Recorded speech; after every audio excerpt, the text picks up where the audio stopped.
ನಮ್ಮ ರಾಜ್ಯದ ಹೆಮ್ಮೆಯ ಮಾತಾಯಿ ವೃಕ್ಷ ಮಾತೆ ಸಾಲು ಮರದ ತಿಮ್ಮಕ್ಕನವರಿಗೂ ನನ್ನ ನಮನಗಳನ್ನು ಸಲ್ಲಿಸಿ, ನಿಮ್ಮೆಲ್ಲರ ನೆಚ್ಚಿನ ನಾಯಕರು, ಜನಸಾಮವಾದ ನಾಯಕರು, ನಮ್ಮ ಮಾರ್ಗದರ್ಶಕರು, ಜನಪ್ರಿಯ ಮುಖ್ಯಮಂತ್ರಿಗಳಾದಂಥ ಮಾನ್ಯ ಸಿದ್ದರಾಮಯ್ಯಜಿಯವರೇ, ರಾಜ್ಯ ಮಾಲಿನ್ಯ ನಿಯಂತ್ರಣ ಮಂಡಳಿ ಅಧ್ಯಕ್ಷರಾದಂಥ ಮಾನ್ಯ ನರೇಂದ್ರ ಸ್ವಾಮಿ ಅವರೇ, ವೇದಿಕೆ ಮೇಲೆ ಆಸೀನರಾದಂಥ ಎಲ್ಲ ಗಣ್ಯಮಾನ್ಯ ವ್ಯಕ್ತಿಗಳು, ನನ್ನ ಸಹೋದ್ಯೋಗಿ ಸಚಿವರಿದ್ದಾರೆ, ಶಾಸಕರಿದ್ದಾರೆ, ಹಿರಿಯ ಅಧಿಕಾರಿಗಳಿದ್ದಾರೆ, ಉಪಸ್ಥಿತರಿರುವಂಥ ಎಲ್ಲ ಪರಿಸರ ಪ್ರೇಮಿಗಳೇ, ಈ ದೇಶದ ಭವಿಷ್ಯತ್ತಿನ ಪ್ರಜೆಗಳಾದಂಥ ವಿದ್ಯಾರ್ಥಿನಿ ಸಹೋದರ ಸಹೋದರಿಯರೇ, ಮಾಧ್ಯಮದ ಮಿತ್ರರೇ, ನಿಮ್ಮೆಲ್ಲರಿಗೆ ಮತ್ತೊಮ್ಮೆ ನನ್ನ ಪರವಾಗಿ, ಅರಣ್ಯ ಇಲಾಖೆ ಪರವಾಗಿ, ಸರ್ಕಾರದ ಪರವಾಗಿ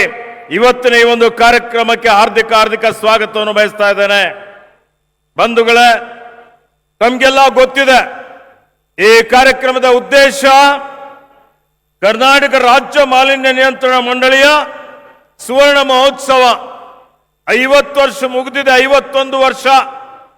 ಹೀಗಾಗಿ ಸುವರ್ಣ ಮಹೋತ್ಸವದ ನಿಮಿತ್ತ ನಾವು ಪ್ರಕೃತಿ ಬಗ್ಗೆ, ಪರಿಸರದ ಬಗ್ಗೆ, ಅರಣ್ಯದ ಬಗ್ಗೆ ನಮ್ಮ ಮಕ್ಕಳಿಗೆ, ವಿದ್ಯಾರ್ಥಿಗಳಿಗೆ, ಸಾರ್ವಜನಿಕರಿಗೆ ಇದ್ರ ಬಗ್ಗೆ ಅರಿವು ಮೂಡಿಸಬೇಕು ಅನ್ನುವಂತ ಒಂದು ನಿಟ್ಟಿನಲ್ಲಿ ಮಾನ್ಯ ಸಿದ್ದರಾಮಯ್ಯಜಿಯವರ ಮಾರ್ಗದರ್ಶನದಲ್ಲಿ ಇಡೀ 31 ಜಿಲ್ಲೆಯನ್ನು ಒಳಗೊಂಡು ಈಗಾಗಲೇ ಎಲ್ಲ ಕಡೆ ಇದರ ಅರಿವು ಕಾರ್ಯಕ್ರಮ ಮಾಲಿನ್ಯ ನಿಯಂತ್ರಣ ಮಂಡಳಿ ವತಿಯಿಂದ, ಪರಿಸರ ಇಲಾಖೆ ವತಿಯಿಂದ ಬಹಳ ಯಶಸ್ವಿಯಾಗಿ ನಾವು ಮಾಡಿದ್ದೇವೆ.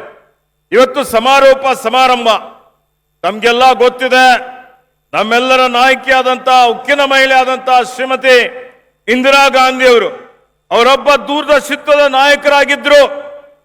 ಈ ದೇಶಕ್ಕಾಗಿ, ಸ್ವಾತಂತ್ರ್ಯಕ್ಕಾಗಿ ಹೋರಾಟ ಮಾಡಿ ಇವತ್ತು ಅವರು ಜೀವನ ಪರ್ಯಂತ ಪ್ರಧಾನಮಂತ್ರಿಗಳಾಗಿ ಇವತ್ತು ಅವರೇನು ಕೊಡುಗೆ ಮಾಡಿ ಕೊಟ್ಟಿದ್ದಾರೆ ಯಾರು ಮರೆಯುವಂತಿಲ್ಲ.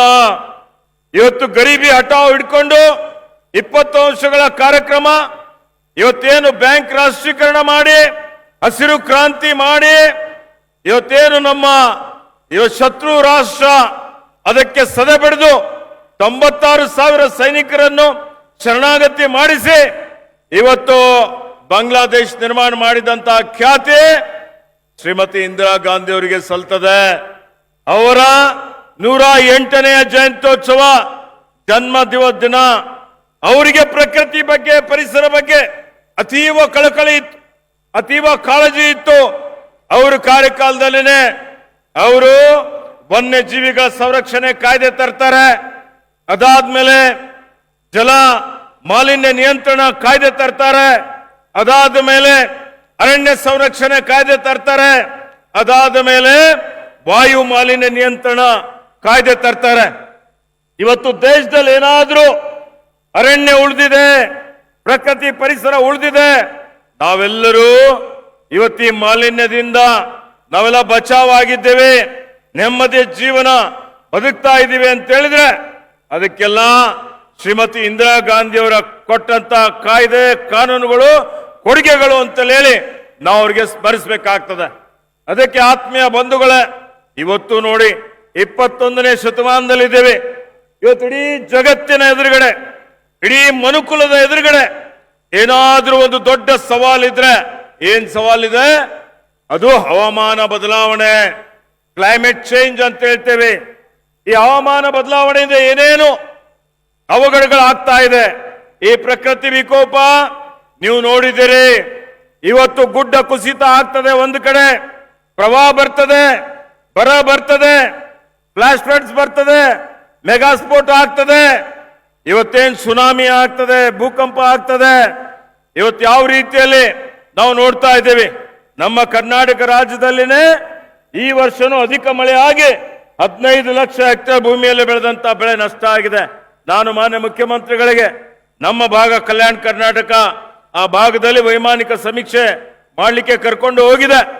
ಗುಡ್ಡ ಕುಸಿತದಿಂದ ನಮ್ಮ ರಾಜ್ಯದಲ್ಲಿ ಶಿರೂರಿನಲ್ಲಿ ಸುಮಾರು ಜನ ಮೃತಪಟ್ಟಿದ್ದು ನೋಡಿದ್ದೀರಿ. ವಯನಾಡದಲ್ಲಿ ಹಳ್ಳಿಗಳೇ ಕೊಚ್ಕೊಂಡು ಹೋಗಿದ್ದು ನೋಡಿದ್ದೀರಿ.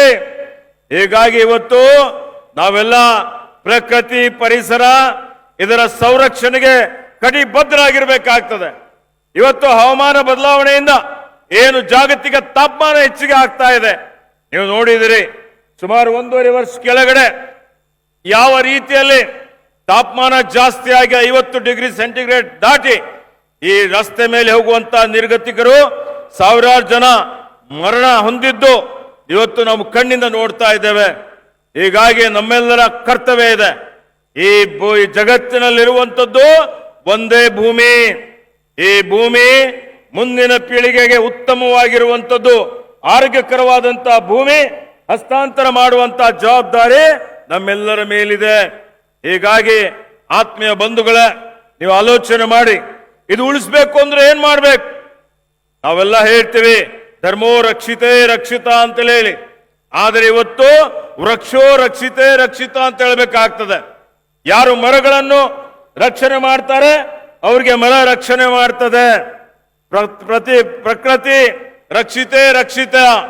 ಯಾರು ಪ್ರಕೃತಿ ಪರಿಸರ ಸಂರಕ್ಷಣೆ ಮಾಡ್ತಾರೆ ಅವ್ರಿಗೆ ಪ್ರಕೃತಿ ಸಂರಕ್ಷಣೆ ಮಾಡ್ತದೆ ಅಂತ ಇವತ್ತು ನಾವು ಹೇಳಬೇಕಾಗ್ತದೆ. ಅದಕ್ಕೆ ತಾವೆಲ್ಲ ಬಂದಿದ್ದೀರಿ. ನನ್ನ ವಿನಂತಿ ಏನು ಅಂತ ಹೇಳಿದ್ರೆ, ಈ ಕಾರ್ಯಕ್ರಮ ಸಾರ್ಥಕ ಆಗಬೇಕು ಅಂತ ಹೇಳಿದ್ರೆ ಯಾರು ಅಕ್ರಮವಾಗಿ ಮರ ಕಡಿತಲೆ ಮಾಡಬಾರದು, ಹಸಿರು ಹೊದಿಕೆ ಜಾಸ್ತಿ ಮಾಡಬೇಕು. ಅದರಲ್ಲಿ ವಿಶೇಷವಾಗಿ ಬೆಂಗಳೂರು ಉದ್ಯಾನ ನಗರಿ ಅಂತ ಹೇಳ್ತಿದ್ದೇವೆ, ಆದರೆ ಈಗ ಕಾಂಕ್ರೀಟ್ ಜಂಗಲ್ ಆಗ್ತಾ ಇದೆ. ಹೀಗಾಗಿ ಈ ಬೆಂಗಳೂರಿಗೆ ಹೆಚ್ಚಿನ ಒತ್ತು ಕೊಟ್ಟು ಇವತ್ತು ರಸ್ತೆ ಬದಿಯಲ್ಲಿ ಸಸಿ ನೆಡುವಂಥದ್ದು, ನಿಮ್ಮ ಮನೆ ಎದುರುಗಡೆ ಸಸಿ ನೆಡುವಂಥದ್ದು, ಮರ ನೆಡುವಂಥದ್ದು, ಹಸಿರು ಹೊದಿಕೆ ಜಾಸ್ತಿ ಮಾಡಿದ್ರೆ ಇವತ್ತು ನಮ್ಮಲ್ಲಿ ಏನು ಮರಗಳು ಮಾತ್ರ ಆಕ್ಸಿಜನ್ ಕೊಡ್ಲಿಕ್ಕೆ ಸಾಧ್ಯ ಇದೆ. ಕೊರೋನಾ ಬಂದಾಗ ಆಕ್ಸಿಜನ್ ಇಲ್ಲದೆ ಎಷ್ಟು ಜನ ಮೃತಪಟ್ಟಿದ್ದಾರೆ ನಾವು ನೋಡಿದ್ದೀವಿ, ಲಕ್ಷಾಂತರ ಜನ ಮೃತಪಟ್ಟಿದ್ದಂಥದ್ದು. ಹೀಗಾಗಿ ಇಂಗಾಲ ಡೈಆಕ್ಸೈಡ್ ಸೇವನೆ ಮಾಡಿ ಇವತ್ತು ಆಕ್ಸಿಜನ್ ಕೊಡುವಂತ ಮರಗಳನ್ನು ಬೆಳೆಸುವಂತದ್ದಕ್ಕೆ ತಾವೆಲ್ಲ ಸಂಕಲ್ಪ ಮಾಡಬೇಕು ಅನ್ನುವಂತ ವಿನಂತಿಯನ್ನು ನಾನು ಮಾಡ್ತಾ ಇದ್ದೇನೆ. ಜೊತೆಯಲ್ಲಿ ಇವತ್ತು ಆಹಾರದಲ್ಲಿ ಮಾಲಿನ್ಯ ಇದೆ, ಗಾಳಿಯಲ್ಲಿ ಮಾಲಿನ್ಯ, ನೀರಿನಲ್ಲಿ ಮಾಲಿನ್ಯ, ಇವೆಲ್ಲ ಮಾಲಿನ್ಯ ತಡಿಬೇಕು, ನಿವಾರಣೆ ಮಾಡಬೇಕು ಅಂತ ಹೇಳಿದ್ರೆ ಪರಿಸರಕ್ಕೆ ಏನೇನು ಮಾರಕ ಇದೆ ನಾವು ಈಗಾಗಲೇ ಹೇಳಿದ್ದೇವೆ. ನಾನು ಮಂತ್ರಿ ಆದ್ಮೇಲೆ ಘೋಷಣೆ ಮಾಡಿದ್ದೆ, ಮೈಸೂರು ಮಾನ್ಯ ಮುಖ್ಯಮಂತ್ರಿಯವರೇ ಘೋಷಣೆ ಮಾಡಿದ್ರು ವನ್ಯಜೀವಿಯ ಒಂದು ಕಾರ್ಯಕ್ರಮದಲ್ಲಿ. ಮೈಸೂರಾಗ್ಲಿ 5 ನಗರಗಳು ನಾವು ಏಕ ಬಳಕೆ ಪ್ಲಾಸ್ಟಿಕ್ ಮುಕ್ತ ಮಾಡ್ತೀವಿ ಅಂತ ಹೇಳಿ. ಪ್ಲಾಸ್ಟಿಕ್ ಪರಿಸರಕ್ಕೆ ಮಾರಕ. ಪ್ಲಾಸ್ಟಿಕ್ ಮಣ್ಣಲ್ಲಿ ಮಣ್ಣಾಗೋದಿಲ್ಲ, ನೀರಲ್ಲಿ ಕರಗೋದಿಲ್ಲ. ಅದನ್ನು ಏನಾದ್ರೂ ನಾವು ಸುಟ್ಟಾಕ್ಬಿಟ್ರೆ ಅದು ಗಾಳಿಯಲ್ಲಿ ಆ ವಿಷ ಸೇರಿ ಇವತ್ತು ಕ್ಯಾನ್ಸರ್ ಅಂತ ರೋಗಗಳು ಬರುವಂತದಕ್ಕೆ ಸಾಧ್ಯತೆ ಇದೆ. ನೀರಿನಲ್ಲಿ ಜಲಮೂಲಗಳಲ್ಲಿ ಇದ್ರೆ ಪ್ರಾಣಿಗಳು ಸಾಯ್ತವೆ. ಹೀಗಾಗಿ ನೀವೆಲ್ಲ ಸಂಕಲ್ಪ ಮಾಡಬೇಕು, ಪ್ಲಾಸ್ಟಿಕ್ ಮುಕ್ತ ಬೆಂಗಳೂರು ಮಾಡಬೇಕು ಅನ್ನುವಂಥದ್ದು. ಕನಿಷ್ಠ 50 ವಾರ್ಡ್ ಆದ್ರೂ ನಾವು ಪ್ಲಾಸ್ಟಿಕ್ ಮುಕ್ತ ಮಾಡ್ತೀವಿ ಅನ್ನುವಂತ ಒಂದು ನಿರ್ಧಾರ ನೀವೆಲ್ಲ ಮಾಡಿ ಏಕ ಬಳಕೆ ಪ್ಲಾಸ್ಟಿಕ್ ಅದು ಬಿಟ್ಟು, ಇವತ್ತು ಹಿಂದೆ ನಮ್ಮ ಪೂರ್ವಿಕರೆಲ್ಲರೂ ಯಾವ ರೀತಿಯಲ್ಲಿ ಇವತ್ತು ಅವರು ಬಟ್ಟೆಯ ಚೀಲಗಳನ್ನು ತೆಗೆದುಕೊಂಡು ದಿನಸಿ ಅಂಗಡಿಗೆ ಹೋಗ್ತಿದ್ರು, ಅದನ್ನು ಮತ್ತೆ ಮಾಡುವಂತ ಕೆಲಸ ನೀವು ಮಾಡಿದ್ರೆ ಇಂಥ ಕಾರ್ಯಕ್ರಮ ಮಾಡಿದ್ದು ಸಾರ್ಥಕ ಆಗ್ತದೆ ಅನ್ನುವಂಥ ಮಾತನ್ನು ಹೇಳಿಕೆ ಬಯಸ್ತಾ ಇದ್ದೀನಿ. ಆತ್ಮೀಯ ಬಂಧುಗಳೇ, ಎಲೆಕ್ಟ್ರಾನಿಕ್ ತ್ಯಾಜ್ಯ ಇದೆ, ಇವತ್ತು ಮಲ ತ್ಯಾಜ್ಯ ಇದೆ, ನೀರಿನ ತ್ಯಾಜ್ಯ ಇದೆ. ನೀರು ಸಂಸ್ಕರಣೆ ಮಾಡುವಂಥದ್ದು ನಾನು ಸಚಿವನಾದ್ಮೇಲೆ ಮಾನ್ಯ ಮುಖ್ಯಮಂತ್ರಿಗಳ ಗಮನಕ್ಕೆ ತಂದು, ಇಲ್ಲಿ ಇವತ್ತು ಯಾವ ಅಪಾರ್ಟ್ಮೆಂಟ್ಗಳಲ್ಲಿ 20 ಇವತ್ತು ಮನೆಗಳಿದ್ರೂ ಅವರಿಗೂ ಸಹಿತ ಇವತ್ತು ಸಿವೇಜ್ ಟ್ರೀಟ್ಮೆಂಟ್ ಪ್ಲಾಂಟ್ ಹಾಕಿ ಆ ನೀರನ್ನು ಸಂಸ್ಕರಣೆ ಮಾಡಿ ಮಾರಾಟ ಮಾಡಲಿಕ್ಕೆ ನಾವು ಅನುಮತಿಯನ್ನು ಕೊಟ್ಟಿದ್ದೇವೆ. ಇದರಿಂದ ನೀರು ಉಳಿತಾಯ ಆಗ್ತದೆ, ಮತ್ತೆ ತ್ಯಾಜ್ಯ ನೀರು ಸಂಸ್ಕರಣೆನೂ ಆಗ್ತದೆ. ಹೀಗಾಗಿ ಘನತ್ಯಾಜ್ಯ ಇರ್ಬೋದು, ಮಲತ್ಯಾಜ್ಯ ಇರ್ಬೋದು, ಎಲೆಕ್ಟ್ರಾನಿಕ್ ವೇಸ್ಟ್ ಇರ್ಬೋದು, ಇದನ್ನು ವೈಜ್ಞಾನಿಕವಾಗಿ ಸಂಸ್ಕರಣೆ ಮಾಡುವಂಥದ್ದು. ಅದರ ಜೊತೆಯಲ್ಲಿ ಉಪಯೋಗ ಮಾಡಿದಂಥ ಆಯಿಲ್ ಏನಿದೆ ಅದು ಸಹಿತ ವೈಜ್ಞಾನಿಕವಾಗಿ ಅದನ್ನು ಸಂಸ್ಕರಣೆ ಮಾಡುವಂಥದ್ದು ಅವಶ್ಯಕತೆ ಇದೆ.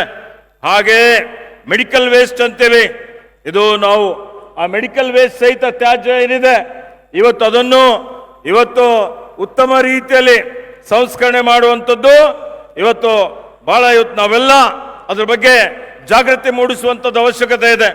ಬೆಂಗಳೂರಿನಲ್ಲಿ ಅನೇಕ ಕಡೆ ಕನ್ಸ್ಟ್ರಕ್ಷನ್ ವೇಸ್ಟ್ ಇದೆ. ಈ ಕನ್ಸ್ಟ್ರಕ್ಷನ್ ವೇಸ್ಟ್ ಸಹಿತ ನಾವು ವೈಜ್ಞಾನಿಕವಾಗಿ ಅದನ್ನು ಇವತ್ತು ಸಂಸ್ಕರಣೆ ಮಾಡುವಂಥದ್ದು ಅಥವಾ ಮರು ಉಪಯೋಗ ಮಾಡುವಂತಹ ರೀತಿಯಲ್ಲಿ ಅದನ್ನು ರೀಸೈಕಲ್ ಮಾಡುವಂಥದ್ದು ಮತ್ತೆ ಮರುಬಳಕೆ ಮಾಡಿಕೊಳ್ಳುವಂಥದ್ದು ಇವೆಲ್ಲವನ್ನು ನಾವು ಶಕ್ತಿಯಾಗಿ ಇಂಧನ ಆಗಿ ಇನ್ನಿತರ ಮತ್ತೆ ಉಪಯೋಗ ಮಾಡುವಂಥದ್ದಕ್ಕೆ ನಾವು ಕ್ರಮ ಜರುಗಿಸಬೇಕಾಗ್ತದೆ. ಆ ದೃಷ್ಟಿಯಿಂದ ಬಂಧುಗಳೇ, ಇವತ್ತು ತಾವೆಲ್ಲರೂ ಪ್ರಕೃತಿ ಬಗ್ಗೆ, ಪರಿಸರ ಬಗ್ಗೆ, ವನ್ಯಜೀವಿಗಳ ಬಗ್ಗೆ, ಯಾಕೆಂದರೆ ವನ್ಯಜೀವಿಗಳು ಇವತ್ತು ಪ್ರಕೃತಿ ಪರಿಸರ ಸಮತೋಲನವನ್ನು ಕಾಪಾಡ್ತವೆ. ಇವೆಲ್ಲ ಕಾಯ್ದೆಗಳಿದ್ದ ಕಾರಣ ವನ್ಯಜೀವಿಗಳಲ್ಲಿ ಆನೆಗಳ ಸಂಖ್ಯೆಯಲ್ಲಿ, ಹುಲಿಗಳ ಸಂಖ್ಯೆಯಲ್ಲಿ ಕರ್ನಾಟಕ ದೇಶಕ್ಕೆ ನಂಬರ್ 1 ಇದೆ, ಹುಲಿಗಳಲ್ಲಿ ನಂಬರ್ 2 ಇದೆ.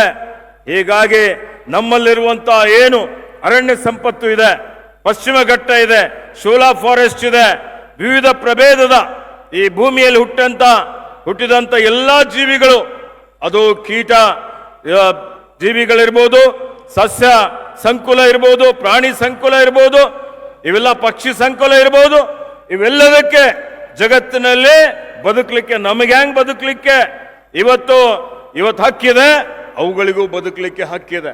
ಹೀಗಾಗಿ ಇವತ್ತು ನಾವು ನೀವೆಲ್ಲರೂ ಸೇರಿ ವಿಶೇಷವಾಗಿ ಬೆಂಗಳೂರು ಇರ್ಬೋದು, ಎಲ್ಲಾ ಪಟ್ಟಣಗಳನ್ನು, ನಗರಗಳನ್ನು, ಗ್ರಾಮೀಣ ಭಾಗದಲ್ಲಿ ಸಹಿತ ಇವತ್ತು ಮಾಲಿನ್ಯ ಮುಕ್ತ ನಗರ ಮಾಡಿ ಸ್ವಚ್ಛ ನಗರ, ಸುಂದರ ನಗರ, ನಿರ್ಮಲ ನಗರ ಮಾಡುವಂತ ಒಂದು ಪಣ ತೊಟ್ಟು ಮುಂದಿನ ಪೀಳಿಗೆ ಬಂದಂತವರಿಗೆ ನಾವೆಲ್ಲರೂ ನಮಗೆ ಇವತ್ತು ಸ್ಮರಿಸಬೇಕು, ಶಾಪ ಹಾಕಬಾರ್ದು.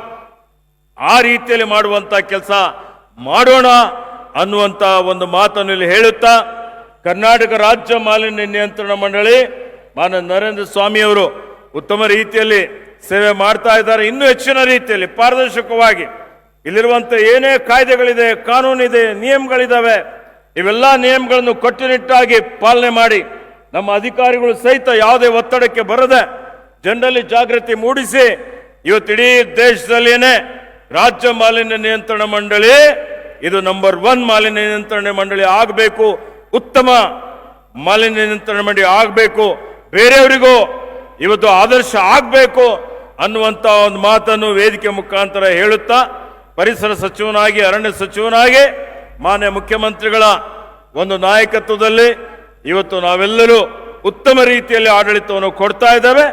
ಇದನ್ನು ಮುಂದುವರಿಸಿಕೊಂಡು ಹೋಗಿ ಕರ್ನಾಟಕ ರಾಜ್ಯ ಮಾಲಿನ್ಯ ಮುಕ್ತ ರಾಜ್ಯವನ್ನಾಗಿ ಮಾಡಲಿಕ್ಕೆ ಪಣ ತೊಡೋಣ ಅನ್ನುವಂತ ಮಾತು ಹೇಳಿ, ಮತ್ತೊಮ್ಮೆ ಇಂಥ ಒಂದು ಕಾರ್ಯಕ್ರಮಕ್ಕೆ ಆಹ್ವಾನ ಮಾಡಿದ್ದಕ್ಕಾಗಿ ಎಲ್ಲರಿಗೂ ವಂದಿಸಿ ನನ್ನ 2 ಮಾತುಗಳನ್ನು ಮುಗಿಸ್ತೇನೆ. ಜೈ ಹಿಂದ್, ಜೈ ಕರ್ನಾಟಕ.